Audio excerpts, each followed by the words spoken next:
Hey y'all, it's Krypton Critics. I'm here to review the film Predator from 1987, directed by John McTiernan. It stars, Arnold Schwarzenegger as Dutch, Carl Weathers as Dylan, Elipida Carrillo as Anna, Bill Duke as Elliot, Richard Chavez as Pancho, Jesse Ventura as Blaine, Sony uh, Landholm as Billy, Shane Black as Hawkins. This is a film that is a very popular 80s action film. This was, during Arnold Schwarzenegger's heyday. It's also a film that is now, originally it wasn't, but now directly connected to the Aliens Fox franchise. Because when this movie first came out, they didn't think about crossing them over, but it wasn't until the very early 90s that they started doing it in the comics, because, the license for Alien and Predator were through the same studio. And then we got some Alien vs. Predator movies that are not that good. But I had not seen the first Predator before today. I had seen Predator 2, Aliens, Prometheus, and Alien Covenant. So I was hoping that I would enjoy this movie as much as I do those films, because each one of those films I enjoy very much. Some more than others, but they're all in roughly the same ballpark of A and B for me, as far as letter grade goes.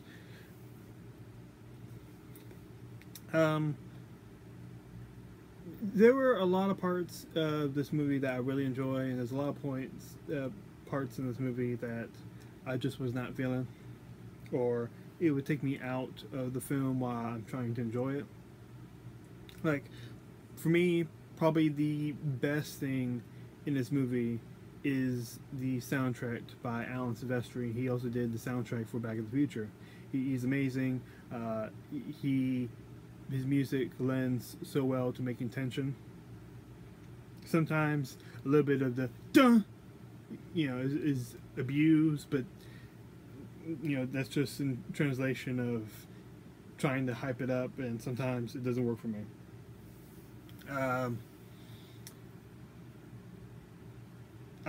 Some of the performances, none of them I consistently like. There's certain lines that they say and the way they say it, with the face emotions. I do like that. I like a moment where I think it's Dylan and Elliot are together under like this tree, and they see the antagonist, the Predator, that's just been killing, all these guys. I think they're in Colombia. I'm not completely sure. I think the movie studio made up a fictional place that they went to. So, considering that's the 80s, they kind of has like a feel of, going against, insurgents and guerrillas, like, the Contras from back in the day. And 30 years ago, that was, when this movie came out, was still in people's minds, definitely. But I like when one of them is like, see him? I see him?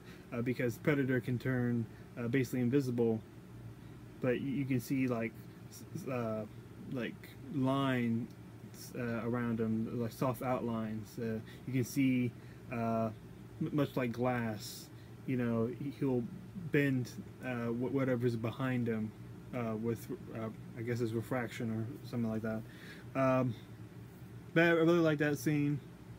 I like the scene where Arnold starts getting fucked up, and he's like starts dragging himself on the ground, and music starts picking up, and then he has to run away, and eventually he has to slide off a cliff. Uh, but when it gets off the cliff and it enters in the water, you know, there are small continuity mistakes that I noticed, and not necessarily like in the lore of, you know, the Predator Alien franchise, nothing like that. Just in the film as, you know, as a film by itself, or you know, just doesn't add up for something that's very simple. So something that would help, you know, make the scene seem more real. You know, the fiction that we believe while we're watching it. Like the character Blaine, you know, he is definitely my least favorite character. Blaine has a machine gun. He has like a big Gatling gun with a sling that goes over his shoulder, and he just likes to lay waste to anything. When he shoots his Gatling gun, we see a long, you know, belt of bullets right next to it. But in no point of the movie where he fires, we don't see the bullets shrug, move to the other side, nothing like that. And it makes it seem less real when you don't have like small details like that. You know, that may be considering, you know, nitpicking or whatever. But I think, you know, it just helps me feel like I'm really there. Another thing, there was this character I mentioned before, Elliot. He shaves himself, and you know, he ends up snapping the razor on his face, and it's supposed to be a tense moment. You know, that was pretty fun and all, but you know, we see blood, so clearly he cut himself. But when he snaps it on his face, we don't see any cut or blemish. We just see like blood. Blood's perfectly in the right spot. Blood looks fine and everything, but there's no cut. There's also no cut where the Native American character Billy cuts himself on the chest with a huge ass knife. I'm just like, you know, I'm not, you know, I know like having graphics at this time, you know, is foolhardy in trying to do, but you know, I've seen, you know, there's other scenes where they'll have like a dead body and they'll have like large prosthetics, or when someone gets cut somewhere, you know, you'll see large prosthetics on their body. You know, you can just put a very small prosthetic, just glue it onto the face, you know, because otherwise it just seems weird. You know, despite, you know, little stuff like that, I think tonally and just how the film making, you know, most of it's pretty good. You know, one thing that this movie has in a handbasket is tension and just going balls to the wall with some action scenes. I didn't feel anything. I wasn't like hyped or anything when they were killing gorillas. I do like the third act a lot. That's, to me, the third act is demonstrably better than the first two, where Arnold has to set up all these traps and he's trying to hide. To me, that is the best thing. I wasn't the biggest fan that the Predator uses heat signature as vision, and Arnold Schwarzenegger is able to block showing any heat signature by putting mud on his body. And I'm sorry, I you know, you can call the previous things I said about the cutting and the bullets, but that's where I had to draw the line of that does not fit. And it you know, if you're gonna have, you know, try to appeal so much to your own continuity of just a movie I'm trying to see as standalone, I'm not trying to compare it to predecessors or successors in the series or anything, or spin-offs. I'm just thinking about in the film itself. You set up like a concept or a rule, and to make it more badass, like real masculine and yeah, kick ass 80s action hero. You just put butt on the guy. I feel like it seems like lazy writing, and let's get to the writing. Oof. Oh my god. I don't. Okay, this might give me a little hate, but I'm not a fan of the first act, just based off dialogue. The dialogue shared is between and just wretchedly just stupid, and people might say it's maybe it's a parody in some ways, but just the way it's played off, it doesn't feel like there's ever wink and a nudge to the audience.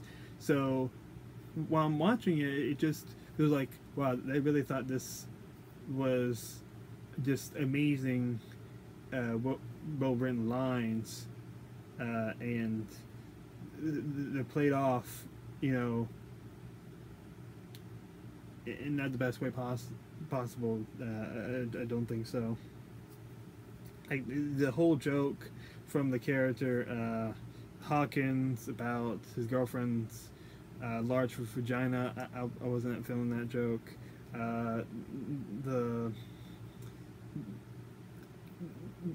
I was okay with the line about pushing pencils. The sexual Tyrannosaurus Rex. Lines like knock knock, fighting the gorillas. I was not feeling it. There's so many cheesy lines that I'm just not a fan of. If you are, you enjoy what you enjoy. I'm not going to say you're wrong at all. I'm just saying this is my opinion, and this is how I feel about watching the film. But yeah, this definitely is a movie, for people that love the Alien Fox franchise. It's for, people that are really into 80s action heroes. And definitely for Arnold Schwarzenegger fans, because you get plenty of you get plenty of that. You get plenty of his his muscles and I'm badass, I'm a man, fucking man. You get plenty of that. I was also pleasantly surprised that a black guy didn't die first. I was like, oh, whoa, holy shit. But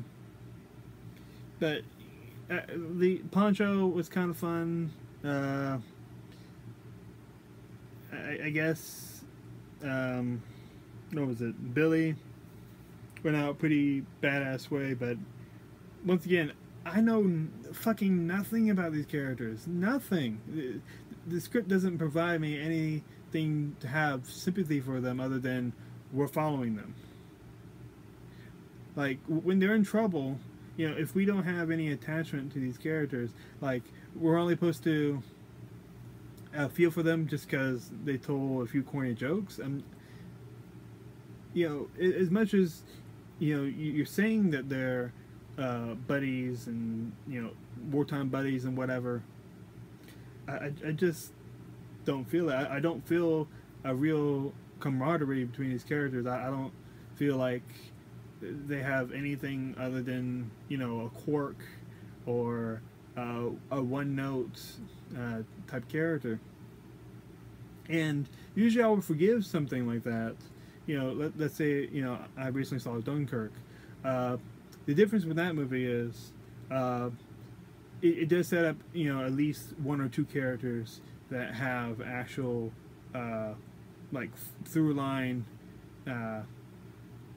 character, like even though we don't know a lot about them, you know, a large focus was just on the war and, you know, just the horrors of seeing that. It was all about detention. It was all about, you know, feeling like you're there. It wasn't about looking cool. It wasn't about showing off your muscles and killing guys with machine guns in, you know, the most ridiculous scenarios possible.